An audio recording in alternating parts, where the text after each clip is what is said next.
Hello there, my name's Hank McRae, you're watching Without a Face. This episode of Throwback Thursday, I thought I would finally listen to No Jacket Required by Phil Collins. I never heard this album from start to finish before.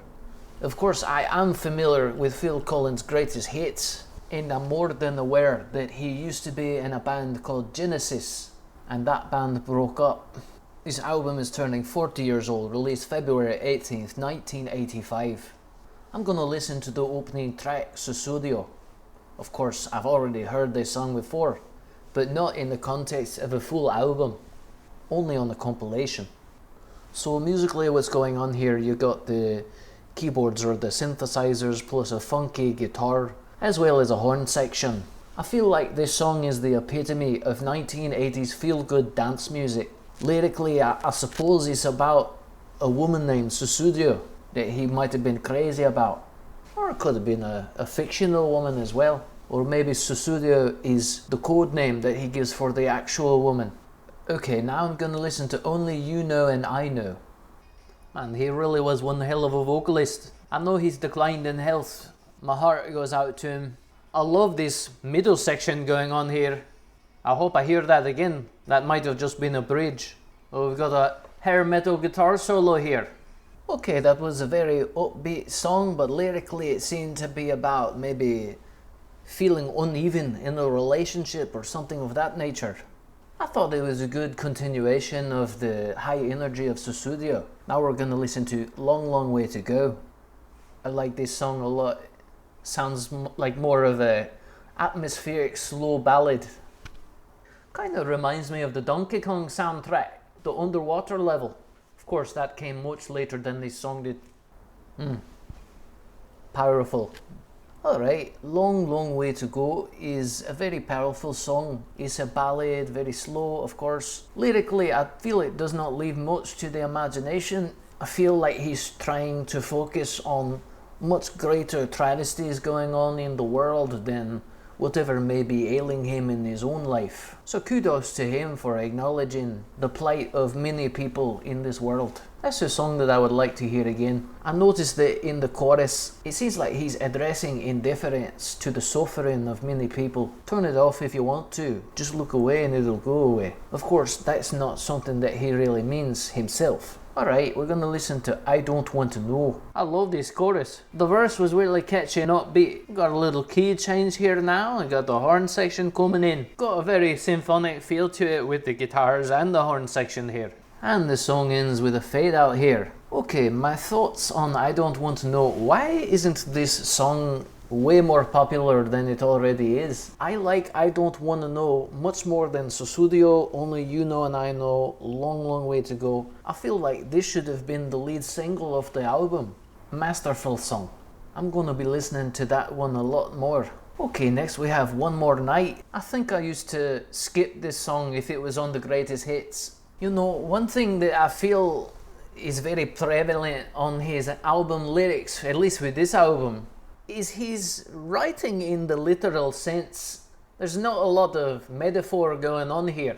Whereas one of his biggest songs, which is not on this particular album, In There Tonight, I mean, we kind of get the gist of what it's about, but there's still a little bit of cryptic meaning going on there, I feel. Oh, saxophone solo. I could have used that a little earlier in the song. Another fade out here.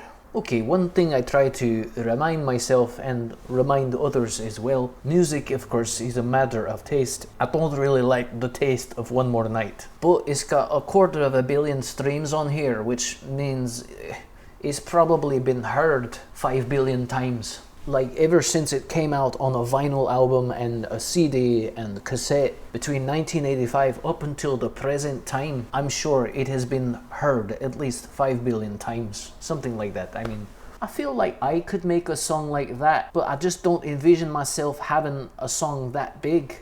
Maybe that's my own little problem. Okay, we're gonna listen to Don't Lose My Number. Sounds like a drum machine is opening here. Might not be a drum machine, might just be an effect on the drums. I know Phil Collins is a multi-instrumentalist. Like he probably did drums, bass, of course he did the vocals on this, you know, Probably did a lot of the keys and the synths as well. I think I like the verses more than the chorus. Another little guitar solo here. I feel like that's a really good song. Another fade out ending there. Up next is Who Said I Would.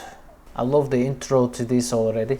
Oh, there's a big drum intro there. I don't know. It's now sounding kind of like a B-side to Sussudio, which it might have been. We've got a very unruly saxophone solo here. I like that. And he sounds more aggressive on the singing here. I really like the way that song ended at least. It's very different than the typical fade outs that I'm hearing on the album. Other than that, I'm not too crazy about this song, Who Said I Would. I don't think I really want to hear it ever again. Up next is Doesn't Anybody Stay Together Anymore? No, they don't feel. I'm not crazy about this main riff going on here. I like the bass line and the drums here. I'm not too crazy about much else going on. And it sounds like another fade out. Okay, yeah, not too crazy about Doesn't Anybody Stay Together Anymore as a song. There were some elements in it that I liked, but not enough to really want to hear that song again. Up next is Inside Out. Feels very grandiose. Oh, I like how quiet it gets during this verse here. Much more relaxed. Sounds like some real piano here. Oh, it's a beautiful saxophone here. Who's doing a much softer vocal delivery here. This is a great song. This one might be my favourite off of this album. More shredding on the guitar at the end here. I'm guessing it's gonna fade out. I don't know what else I can say about that song that I have not already said here. Inside Out is a great song. Curiously, I feel it was not released as a single. And I feel like all these fade outs on the album is kind of taking the easy way out. You can't think of a way to end the song? Just fade it out. Okay, up next is Take Me Home, a song that I feel I have already at least heard sampled on a song by a rap group known as Bone Thugs and Harmony. Yeah, that's definitely it. The verse already feels majestic and powerful. Mystical, if you will. His drum work on this song is really breathtaking to me. From an audio engineering perspective, I really like the way the sound of the drums are kind of bouncing around between the ears here. I'm guessing, having recorded this in the 80s, they had several different microphones placed around the drum set, and then they were choosing to pan certain parts of the drums, you know, on the right ear or the left ear.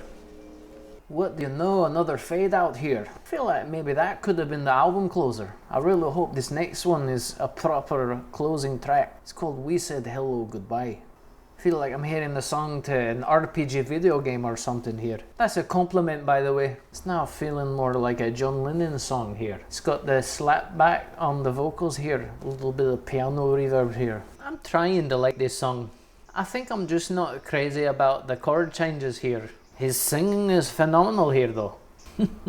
So the closing track on his album, he decides not to fade it out but leave it on an unresolved note. I think that's a very interesting choice. My final thoughts on this album is that it's overall a good album. I mean, any songs I don't like can be balanced out by some of the phenomenally great songs that are on this album. I mean, those kind of songs, any music artist hopefully would be grateful to write such a song like that, or to even just get to record it, let alone write it, you know. But you've got 11 songs here. There's about 3 or 4 that I'm not very fond of, and all of these songs, none of them are under 4 minutes long. Would I listen to No Jacket Required from front to back ever again? Probably not. Especially since there's so many more albums that I have not heard that I need to hear soon. Of course, the silver lining to finally hearing this album is that I heard some good songs that I never heard before that I'm gonna listen to again and again. I'm sure Phil Collins is not gonna lose any sleep over the fact that I'm not too crazy about this album. He will always be regarded as one of the greatest pop music artists of all time. I think he's even one of the best-selling music artists of all time. Thank you for tuning in to Throwback Thursday. I hope I'll see you tomorrow for Flashback Friday. Toodaloo.